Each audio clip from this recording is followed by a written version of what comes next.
नमस्कार मेरे प्यारे दोस्तों, आप सभी का स्वागत है अपने यूट्यूब चैनल पर। जैसा कि हमारी एक सीरीज़ चल रही थी जिसमें हम फिज़िक्स को कवर कर रहे थे आरआरबी की सभी एग्ज़ाम को, जैसे कि एएलपी, एनटीपीसी, जेईई या टेक्नीशियन के लिए। कुछ दिन से लगातार गैप चल रहा था हमारी क्लासों में, क्योंकि मैं एक दो फ्रेंड की शादी में गया हुआ था।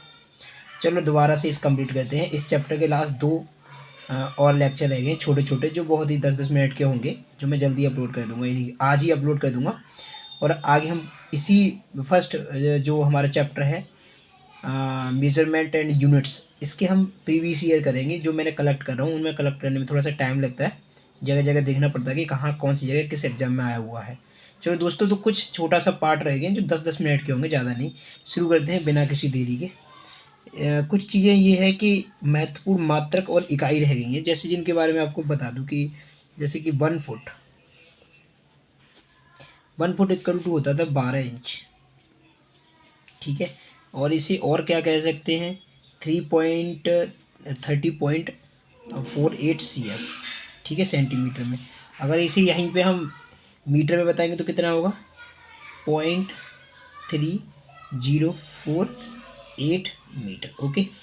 तो ये चीज़ बेसिक चीज़ें हैं जो आपको पता होना चाहिए फिजिक्स के अंदर। ये मेजरमेंट की चीज़ें हैं। फुट आप कहीं भी फंस सकते हैं कि फुट में कितने इंच है, तो 12 इंच। जैसे बेसिकली हमारे पास देखा होगा कि एक स्केल होता है जिसे कहते हैं 12 इंच का स्केल कहते हैं, या उसको सीधा 1 फुट कहते हैं।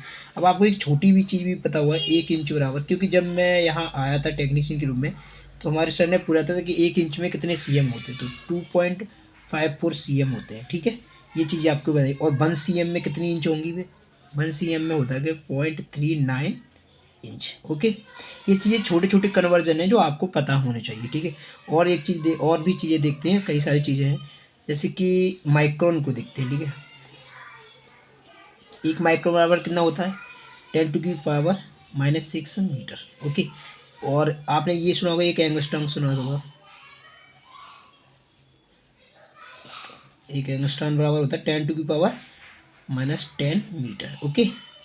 तो ये आपको भी पता होना चाहिए। और आपने एक बैरल सुना होगा, बैरल फेमस है, थोड़ा पता होगा, ग्रुप डी के किसी एक एग्जाम में आया हुआ है। एक बैरल बराबर कितना होता है, तो एक बराबर होता है 159 लीटर।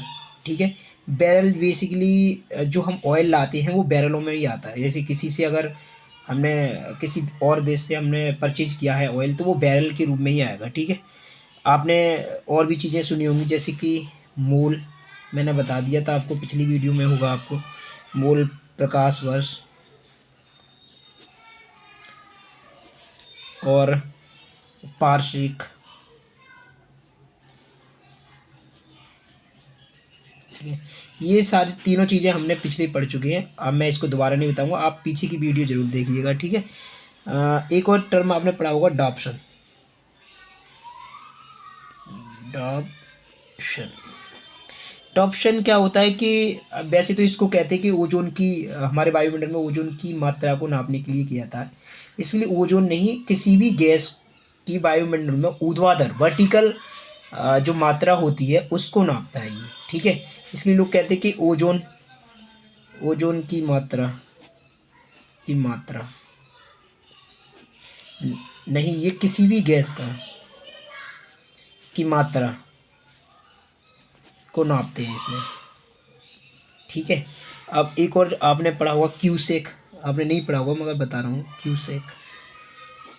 क्यूसेक बेसिकली क्या होता है कि किसी भी, सपोज करो कि कोई आपके पास नदी जा रही है और उसका हमें प्रवाह नापना है कि कितना पर सेकंड इसमें से जा रहा है, तो उसको प्रभाव प्रभाव नापने के लिए इसका यूज किया था, प्रवाह। ठीक है, फ्लो नापने के लिए। ठीक है। अब ये कॉमन चीज़ आ गई, बार। आपने बार पढ़ा होगा, एक बार बराबर कितना, 10⁵ पास्कल। पास्कल हम आगे पढ़ेंगे, मगर ये प्रेशर को मेजर करने के काम आता है। ठीक है। एक बार बराबर 10⁵, ये बहुत इंपॉर्टेंट है, आप इसको याद रखिएगा। ठीक है, आपको जरूर याद होना चाहिए ये। एक बार बराबर कितना होता है, एक एटीएम सुना होगा, 1 एटमॉस्फेरिक प्रेशर आपने सुना होगा। वायुमंडल के द्वारा हम पर या पृथ्वी पर भी एक प्रेशर लगाया जाता है जिसको एटमॉस्फेरिक प्रेशर कहते हैं, वायुमंडलीय दाब। ठीक है। एक वायुमंडलीय दाब बराबर क्या होता है,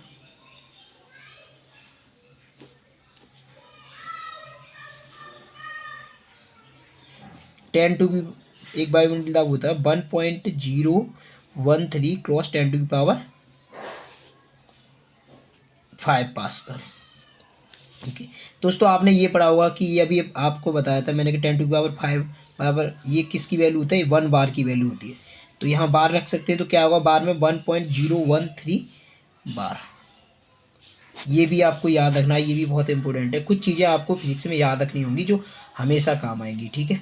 इसको बाई बाय 1.013 क्रॉस 10⁵ पास्कल में, मगर बार में पूछे तो 1 बार बराबर होता है 10⁵ पास्कल, ठीक है इधर, ठीक है।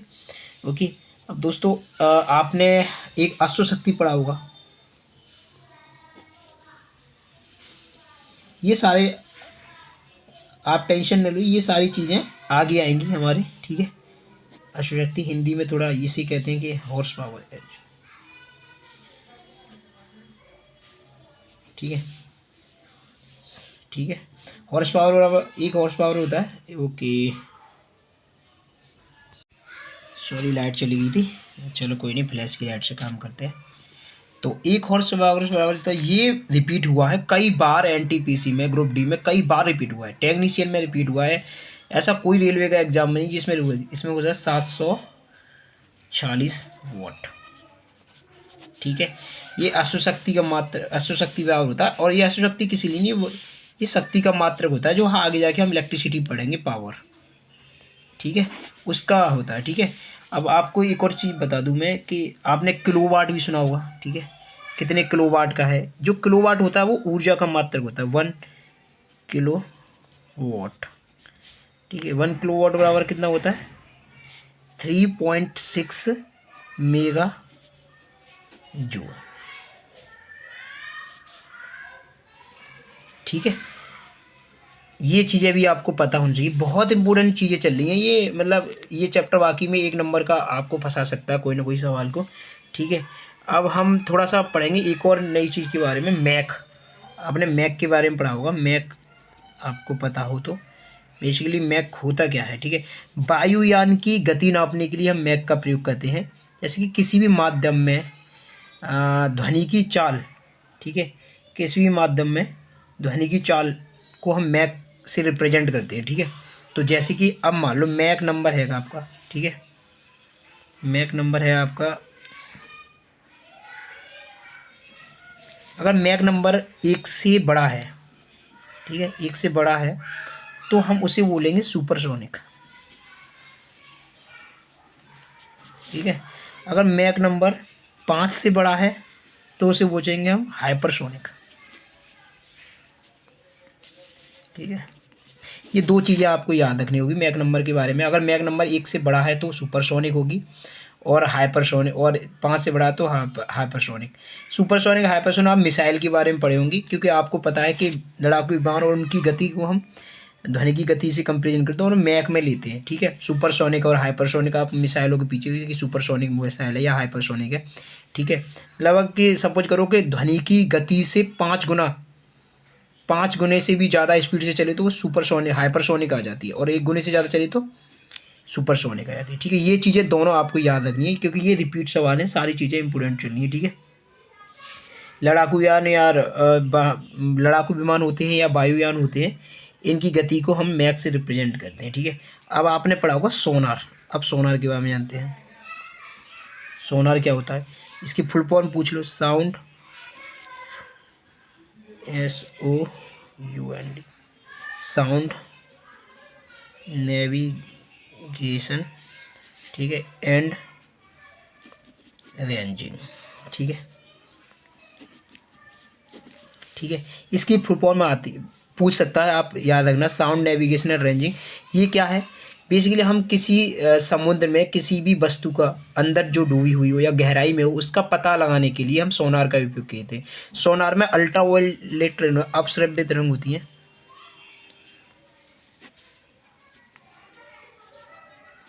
अपसर तरंगों का यूज किया जाता है, अपसर तरंगों का यूज किया जाता है, अल्ट्रावायलेट तरंगें होती हैं जो, इनका यूज किया जाता है, ठीक है। एक और चीज़ पढ़ लेते हैं, कैनोट, नॉट बोलते हैं इसे, कैनोट नहीं बोलते, नॉट बोलते हैं। ये क्या होता है, समुद्री जहाज जो होते हैं उनकी गति को हम नॉट से डिनोट करते हैं, नॉट से रिप्रेजेंट करते हैं, कहते हैं समुद्री जहाजों की गति, को प्रदर्शित किया जाता है, ठीक है, नोट से, ठीक है। आपको नोट पता होना चाहिए। अब आपको एक और चीज़ पढ़ लो यहीं पे, ठीक है, रडार, RADAR, ठीक है, रडार।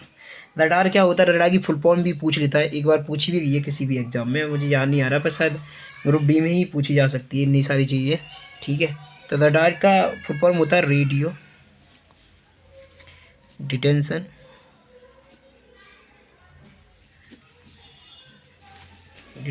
एंड रेंजिंग, ठीक है।